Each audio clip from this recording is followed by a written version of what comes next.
Hey everybody, it's Mr. Barbier back with another video. Today's topic, operations with polynomials, division. Okay, let's get right into it. So now that we've mastered all the exponent rules, let's learn how to divide binomials and trinomials by a monomial. All right, so the steps are as follows.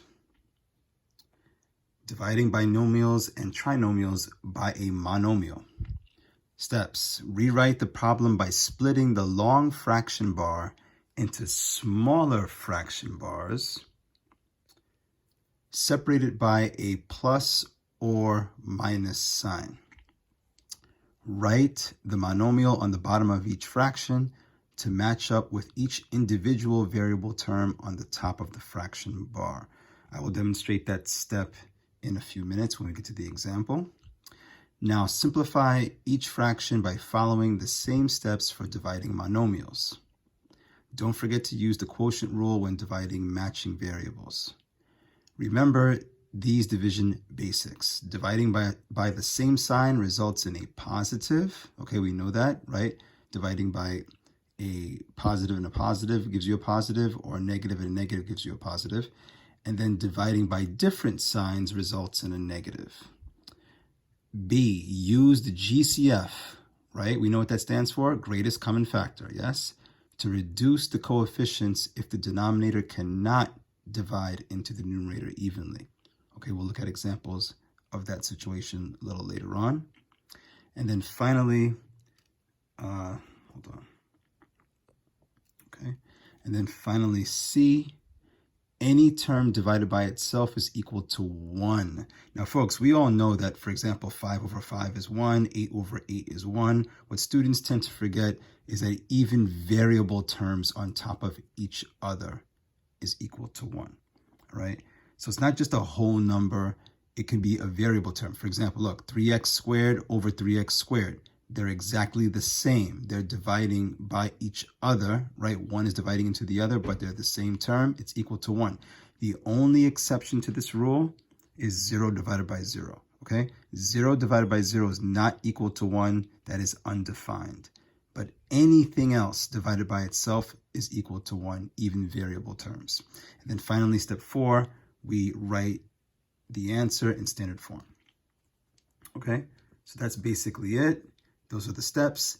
Let's look at some examples. Now, ladies and gentlemen, as always, you should have your notebook out. You should be writing everything that I am writing. As a matter of fact, you should write the notes as well if you do not have the ability to print out the notes. So let's take a look at this first example. Okay, so here we have a trinomial expression divided by a monomial, okay? A single term polynomial is called a monomial.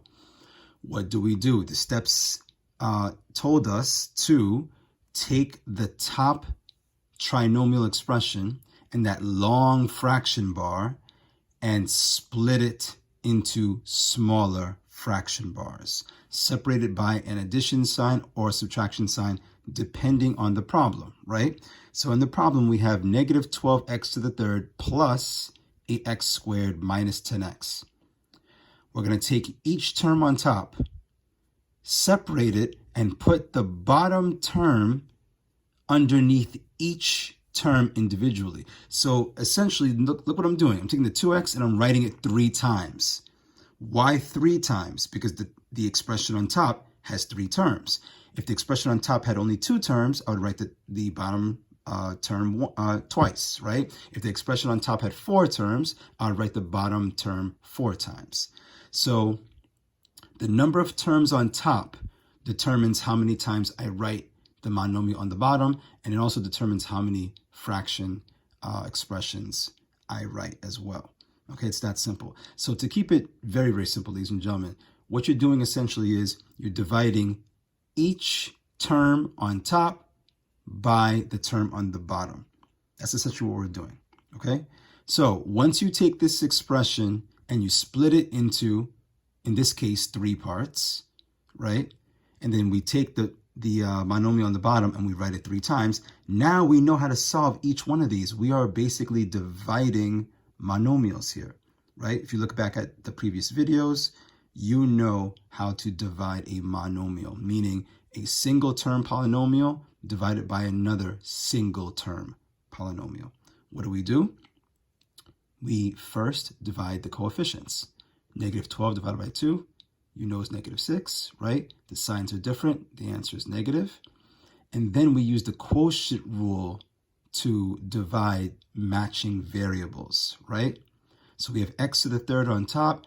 Don't forget, x on the bottom without the exponent, we know is an invisible 1 as my exponent, okay? You can write your invisible 1 in if it helps you. So please do so if it helps you. Put that 1, right? Put all of the invisible 1s where they belong. So I would put my invisible 1 here, here, here, and here, okay? And now I know what to do with them, right? I'm subtracting exponents of matching variables when I'm dividing, okay? So 3 minus 1 is 2, okay? So we have negative 6x to the second power.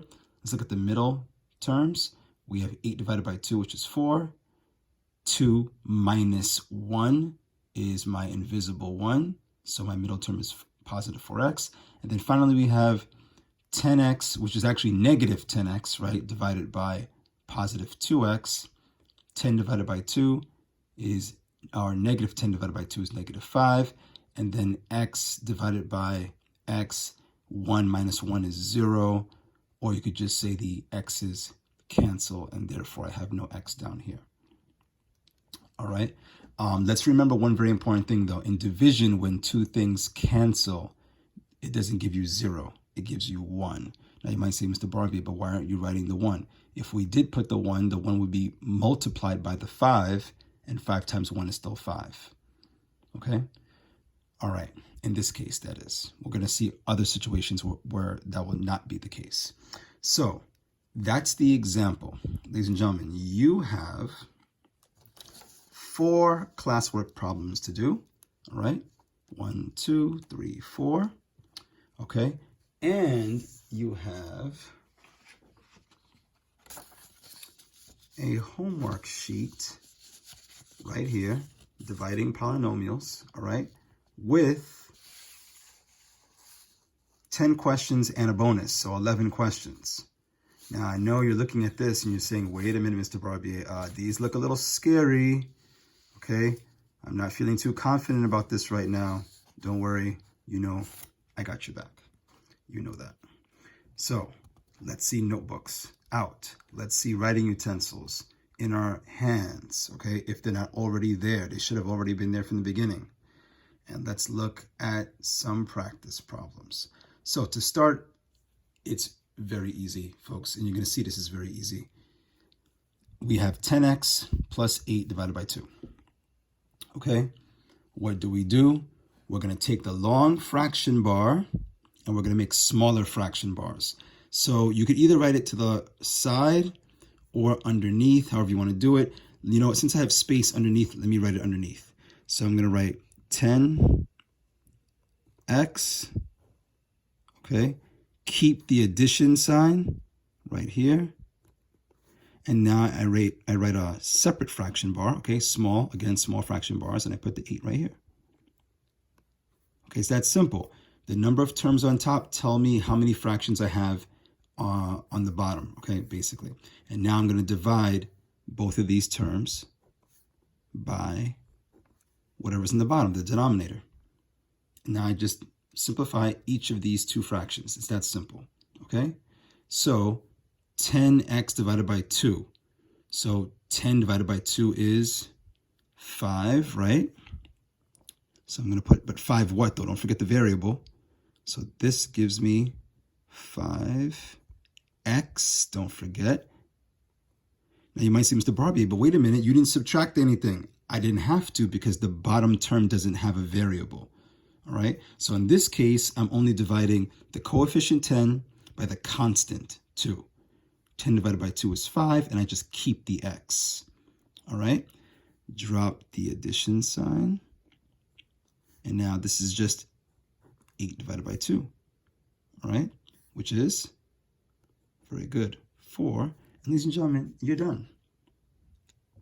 That's the answer. So if you're thinking, wow, it's that easy? Yes, it is that easy.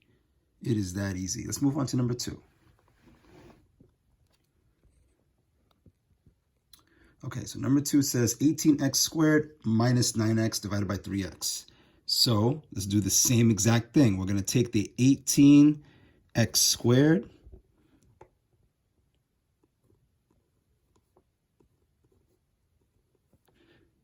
and then separate it from the 9x,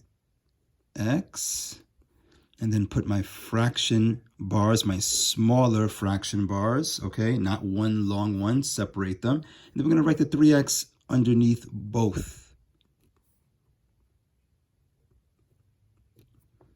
Now, as I said earlier, let's make our life easy and let's put the invisible ones where they belong right now.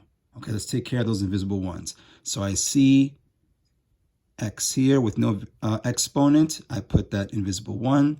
Again here, invisible 1. And here, invisible 1. If you put the invisible ones first, ladies and gentlemen, it makes your life so much easier. You won't make a mistake. All right? So let's get right into it. And now let's follow the steps that we already are familiar with. We divide the coefficients first. 18 divided by 3 is, someone tell me? Okay, very good. You know that it's 6. All right, as a matter of fact, I just realized some of you might have already did this before I told you to do it. You should pause this video and try this problem yourself. Hopefully, you're into the groove. You know what I do. You know how my videos go. So don't wait for me to tell you to pause. If you see a problem, you know how to do it, pause that video and do it. All right, it's that simple. Okay, 18 divided by 3 is 6. I have matching variables, right? So I'm dividing, therefore I subtract the exponents when I see matching variables in division. So 2 minus 1 is what?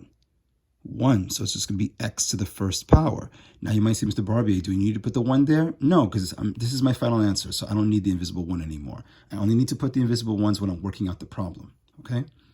So now we have negative 9x divided by 3x. 9 divided by 3, or negative 9, I should say, divided by 3 is, very good, negative 3, very good. And now 1 minus 1 is 0. Essentially, these x's cancel. So this is my answer. I'll put my little v's. This is my answer. That's it. Oops. Okay, there we go. All right, now let's keep it moving. Ladies and gentlemen, look at this one. Folks, you know what I'm going to say, right? If you think you got this, pause the video right now and do it. Okay? Don't be scared. Challenge yourself. Push yourself. You got this. Pause the video. Go for it. Okay, I'm going to assume that you've unpaused the video, that you've given it your best shot, okay, and you're ready to see if your answer is right. Let's go. So I'm going to write negative 24x to the 5th, right, plus 20x to the 3rd minus 4x squared. And we're going to write separate fraction bars again. Okay, and then we're going to write the bottom term 3 times. And don't forget the negative, ladies and gentlemen. You know what I like to say, right? Pay mind to the sign. Pay mind to the sign. If you leave out that negative sign, guess what? Your answer is wrong right off the bat. All right, there we have it. Okay, there we have it. Now, let's do the next step, which is to simplify each fraction. Okay, let's do that, what we've been doing all along. Okay, divide coefficients first. Negative 24 divided by negative 4, we know is what? Okay, first of all, a negative divided by negative is a positive. Very good. And positive what? Someone tell me, please. Okay, you got it. Positive 6. okay? X to the fifth divided by x to the second. I keep the variable and I do what to the exponents? Subtract them. Someone tell me it's x to the third. Very good. I heard you. Okay. Positive 20 divided by negative 4 gives me what? Give me the sign and the number, someone please. Okay, thank you very much. Negative 5. Negative 5 what? Okay, someone just said, Mr. Barbier, it's going to be negative 5x to the first power because 3 minus 2 is 1, but I don't need to put the 1 because it's invisible. Very good. Now, look here. Negative 4x squared divided by negative 4x squared. First of all, a negative divided by a negative is a positive, okay? Now, question. What do I do here? Okay, someone just said, Mr. Barbier, well, it's the same thing on top, same thing on the bottom, so I just cancel out and I get 0. That's my answer. Does everybody agree with that? Okay, think about that for 2 seconds. Now, if we were adding two terms that were the same, but the signs were different, that would give me 0, right? But I'm not adding here. I'm dividing. And what did we learn just a few minutes ago? Any term divided by itself gives me what? Okay, thank you, ladies and gentlemen. First of all, we said a negative and a negative is a positive. Positive what? Positive 1, right? Now, some of you might say, Mr. Barbier, but what about the x? Isn't it going to be 1x or just plus x? No. No. Anything divided by itself gives you 1. Okay? Just make sure you have the right sign. So a negative divided by a negative is a positive, and 4x squared goes into itself once. That's the thing. That's the one thing that students have to remember with division. Okay? That when you cancel things out in division, you're left with the number 1. Always, okay? Always, always, always. Please don't forget that. Very important, okay? Very important, because I'm telling you, when you take a test, you know what they're going to do? They're going to give you the same exact problem, and one of the answer choices would be 6x to the third minus 5x, right? Without the plus 1, because they want to see who remembers that in division, when you divide by the same thing, you get 1. You don't get 0. Please make a note of that. Write yourself a note if you think you're going to forget. All right, there it is. All right, let's look at another one. Once again, ladies and gentlemen, you know exactly what I'm going to say. It's time to pause that video and try it yourself. So do it. Okay, I'm going to assume that you've unpaused the video, you've tried it, you're ready to see your answer. Now, some of you are saying, wait a minute, Mr. Barbier, wait a minute. I see a negative exponent. I see another negative exponent. That looks hard. I'm not going to do it. Please don't do that to yourself, okay? Do not do that to yourself. You learn by trying, okay? Too many students get scared when they see something that they're not used to, and because they're not used to it, they don't want to try it. You try it anyway, okay? You try it anyway and see what happens. So I hope that you paused the video. I hope that you tried the problem. And now we're going to look at it, okay? The steps are the same, folks. The steps are the same. So let's do it. We keep the 15. Hold on. You know what I'm going to do? Because I am running out of space here. I'm going to write it. No, I'll do it. I'll stick to the same thing. Let me not change it up. 15x to the negative 2 on top. Okay? And then keep this on the bottom. This does not change. The one thing about math is that once you learn how to do something, it's always the same.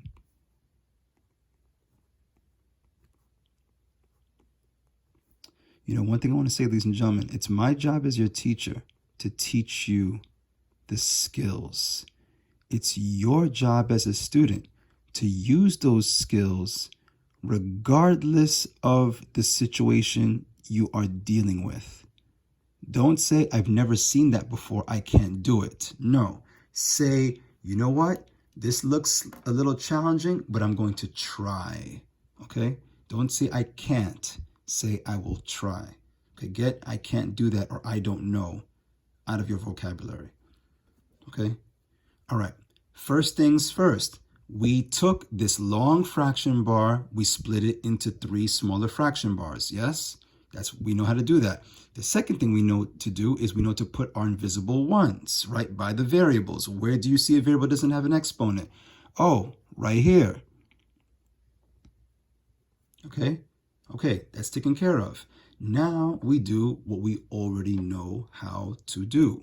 We take each fraction and we break it down. So 5 goes into 15. Someone tell me how many times? 3 times. Very good. Let me see. Do I have enough room here? Yeah, I think so. Okay, 3 times. Now, you might say, Mr. Barbie, but what do I do? You know exactly what to do, okay? You know that we keep the variable the same, and we have to subtract the exponents. So we're subtracting what? We have a -2 on top, we have a -5 on the bottom. Now, folks, let me remind you what I always say. When in doubt, work it out or write it out on the side, okay? This is a time where you're not going to do this mentally. No. You're not going to say, okay, -2 minus 5, whatever you're thinking in your head and then put an answer off the top of your head. You know what's going to happen when you do that? You're going to get the wrong answer. Okay? It's one thing to subtract. Look up here. It's one thing to say 5 minus 2. Okay, up here is 3. That's easy. I can do that in my head. But -2 and then -5 on the bottom, don't try it. Don't try it. Do it on the side. So again, -2 on top, -5 on the bottom. And because I am dividing, I have to subtract these two. Here's my question. Let me slide over to the side. Okay? How do I write my exponent expression? Okay, someone just told me, Mr. Barbier, it's going to be -2 minus 5. Is that right, somebody? -2 minus 5? Let's look back.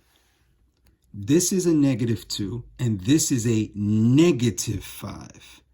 So is it -2 minus 5 or something else? Okay. Someone just said, no, Mr. Barbier, it's -2 minus -5 in parentheses. That is correct. Okay, that is correct. Be careful. This is why we're writing it out in the first place, so that we don't make the mistake of writing -2 minus 5. This is why we have to write it out.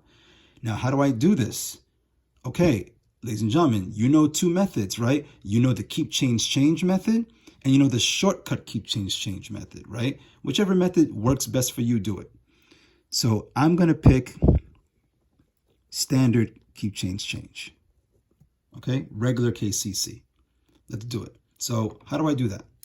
I keep the -2, right, everybody? The subtraction sign changes to a what? Addition sign, right? And then the -5 becomes a what? A +5. Okay? And now I use money and debt. If I owe $2, but I have $5, what's going to happen? Okay, someone just said, Mr. Barbier, you're going to have $3 left. And because you have $3, it is a +3. So ladies and gentlemen, just like that, -2 minus -5 is a +3. So going back here, it's 3x to the 3rd power. That's it. Okay? Folks, it's that simple. It looked scary, but it wasn't scary at all. Okay? And some of you, I'm thinking, got this exponent wrong because you did the subtraction of the exponents in your head mentally. Well, now you know, okay? Some of you maybe put -3. Some of you might have put, I don't know, some other different number. Ladies and gentlemen, don't take a chance. Work it out on the side, always, okay? When in doubt, work it out. Now, -40 divided by 5 is what? Okay, someone just said, Mr. Barbier, it's going to be a -8. You were right. And now we have the exponents, right? We have x to the third on top, x to the negative fifth on the bottom. Again, when in doubt, work it out. So I have positive 3 on the top, negative 5 on the bottom. Ladies and gentlemen, off to the side, please. Let's make this a habit. Off to the side. We're going to write what? Okay, someone just said 3 minus, wait, get it right this time. Is it minus 5 or, okay, good. 3 minus negative 5. Okay, this time, let's try shortcut KCC, all right? Which looks like this. I see a subtraction and a negative touching each other. I circle them, okay? And I put one big plus on top, okay? And now I just work it out. Well, 3 plus 5 is what? 8. Now, some of you are saying, wait, Mr. Barbie, but if I did this the way you did this up here, would I get the same answer? Absolutely, you would get the same answer. Okay, it's just another method. I call it shortcut KCC. Okay, so 8 is my exponent. That's going to go with the x. So 8, negative 8x to the 8th power. All right, and now finally we have this one. Positive 35 divided by 5 gives me what, someone? Positive 7, very good, okay? And now we have my invisible exponent 1 minus negative 5, okay? 1 minus negative 5. Again, work it out on the side. So 1 minus negative 5, okay? You can do KCC or shortcut KCC, is up to you. Okay, someone just said, Mr. Barbier, you know what? I like that shortcut KCC because it's quick. Let's do it. Okay? Remember, shortcut KCC is only when you have a subtraction and a negative touching each other. That's when you do shortcut KCC. So now we have 1 plus a positive 5, and we have 6. Okay? So going back here, 7x to the 6th power. All right. Now, the only thing I would like you to do when you do the homework is rewrite this answer in standard form. Okay. What does that mean? It means highest degree, right, which is the exponent, to lowest degree. So if I rewrite this in standard form, it's going to be what? Where do you see the highest exponent? 3, 8, or 6? Okay, clearly it's 8. So I'm going to write this term first. Make sure you keep the sign. So negative 8x to the 8th power. What's the next highest exponent? Okay, the 6. So I'm going to put plus 7x to the 6th power. And then finally we have 3x to the 3rd, and it's positive. So I'm going to put here plus 3x to the 3rd. Okay, standard form. Please write all of your answers in standard form when you do your classwork and your homework. Okay, there it is. And finally, ladies and gentlemen, we have this problem, which is going to look like your bonus question on your homework. Okay, now, some of you are saying, Mr. Barbier, that looks super scary. I don't know what to do. You know exactly what to do. You know exactly what to do. As a matter of fact, if I just covered the bottom right here, okay, if I covered the bottom, let me cover my pen, and I told you, work out the top, you know exactly what to do. You say, oh, wait a minute, this is what we learned in the previous lesson. We learned how to, multiply polynomials, right, using the distributive property. Exactly. That's exactly what you're doing, okay? So all you need to do is you put your invisible ones, right, boom, and over here, okay, and down here. And essentially, ladies and gentlemen, you ignore the bottom for now. You distribute the top, right? Arrow, arrow, arrow. Work it out, okay? And then you know exactly what to do. After you distribute that 3x to each of these terms, you then do what we've been doing all along for the rest of this lesson, okay? you're going to break up the long fraction bar, make 3 smaller fraction bars, write the 6x 3 times, and simplify. So something tells me, you know what? I'm going to leave that one for you to do on your own, okay? And I'm going to end the video right here. So I know you wanted to see what your answer, if your answer is going to be correct, but I'm going to leave that to you because it is a bonus question on the homework. Okay, something very similar. Here it is. And I want to challenge you to do it yourself. Okay, I already told you how to do it, so you know what to do. So do this one on your own, okay? And then, of course, do this one when you complete your homework assignment. So, ladies and gentlemen, there it is. You have your classwork, all right? You have your homework. Okay, here it is. All right, and make sure you take your time. Make sure you double check your work. Make sure that you do every calculation twice so that you didn't make a careless mistake. And ladies and gentlemen, you got this. I know you got this because you've been putting the work in. So be very proud of yourself and keep working hard. All right, that's what this is about. Keep working hard so that you can be the best math student that you can be. All right, I'll see you in the next video, ladies and gentlemen. Continue doing what you're doing. And you know what? If you stay at it, you'll be successful. All right, I'll see you next time. Take care.